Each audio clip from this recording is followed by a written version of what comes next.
স্বাস্থ্য, শিশু বৃদ্ধ, মহিলা কল্যাণ আৰু নিবনুৱা সমস্যাক প্ৰাধান্য দি দাখিল কৰা হ'ল 2018-19 বৰ্ষৰ পূৰ্ণাংগ বাজেট।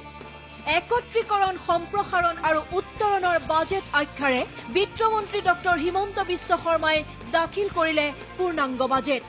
একত্ৰীকৰণ, সম্প্ৰসাৰণ আৰু উত্তৰণৰ খুঁটাৰে বোৱা মূল নক্সাৰ ওপৰত ভিত্তি কৰি আমি আপোনালোকৰ সন্মুখত এনে এখন বাজেট উত্থাপন কৰিব বিচাৰিছো, যিখন কেৱল সামগ্ৰিক আকাংক্ষিতৰ ভৱিষ্যদৰ্শীয়ে নহয়, লগতে সৰ্বাত্মক অংশগ্ৰহণমূলক আৰু বহুমুখী। এইবাৰ বাজেটত সৰ্বাধিক ধনৰ আবণ্টন দিয়া হ'ল শিক্ষা খণ্ডৰ বাবে।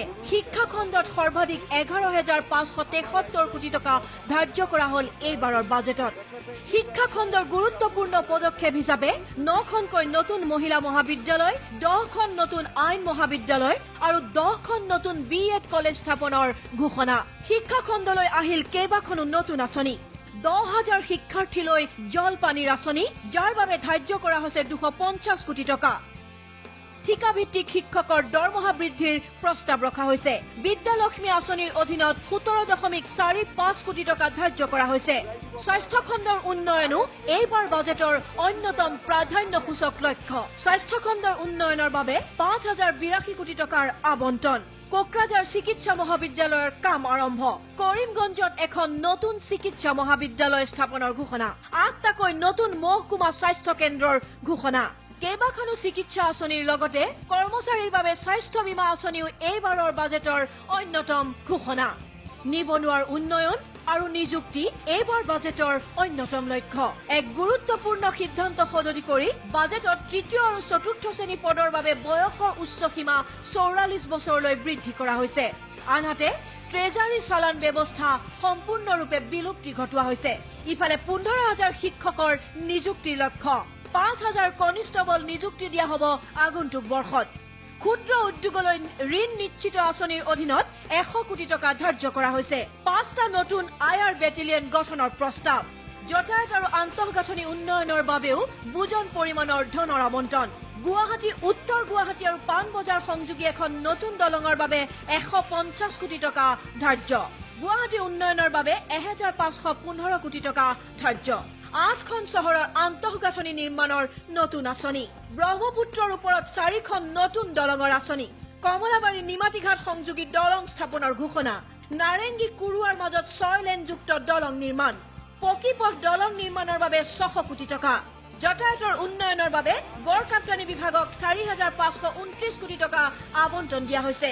এইবাৰ বাজেটৰ অন্যতম লক্ষণীয় দিশ হ'ল মহিলা, শিশু আৰু বৃদ্ধৰ বাবে কেইবাখনো গুৰুত্বপূৰ্ণ আঁচনি। সকলো বৃদ্ধকে সামৰি লোৱা হ'ব পেঞ্চন আঁচনিৰে। অৰ্থাৎ দৰিদ্ৰ সীমাৰেখাৰ ওপৰৰ কিংবা তলৰ সকলো বৃদ্ধ অৱস্থাৰ লোকে পাব বৃদ্ধ পেঞ্চন। ইয়াৰ বাবে অতিৰিক্ত 400 কোটি টকা ধাৰ্য কৰা হৈছে বাজেটত। ইফালে পিতৃ-মাতৃৰ পাছত পিতৃ-মাতৃৰ বৃদ্ধ পেঞ্চন লাভ কৰিব অবিবাহিতা কন্যাই। ইফালে মহিলাৰ বাবেও কেইবাখনো নতুন আঁচনিয়ে বাজেটত স্থান পাইছে। আটাইতকৈ গুৰুত্বপূৰ্ণ, পেট বেনৰ পৰা অনুপ্ৰাণিত হৈ মহিলাৰ ঋতুজনিত অনাময়ৰ বাবে বিশেষ আঁচনিৰ ঘোষণা কৰা হৈছে। নেপকিন ক্ৰয়ৰ বাবে দৰিদ্ৰ যুৱতী মহিলাৰ একাউণ্টত প্ৰতিমাহে 50 টকাকৈ জমা কৰিব চৰকাৰে। পেট বেনৰ পৰা অনুপ্ৰাণিত হৈ এই আঁচনিৰ বাবে বাজেটত 30 কোটি টকাৰ আবণ্টন দিয়া হৈছে। চেনিটাৰী নেপকিন বা পেট ক্ৰয়ৰ বাবে 50 টকাকৈ চৰকাৰী ধন লাভ কৰিব প্ৰতিগৰাকী দৰিদ্ৰ মহিলা অথবা যুৱতীয়ে।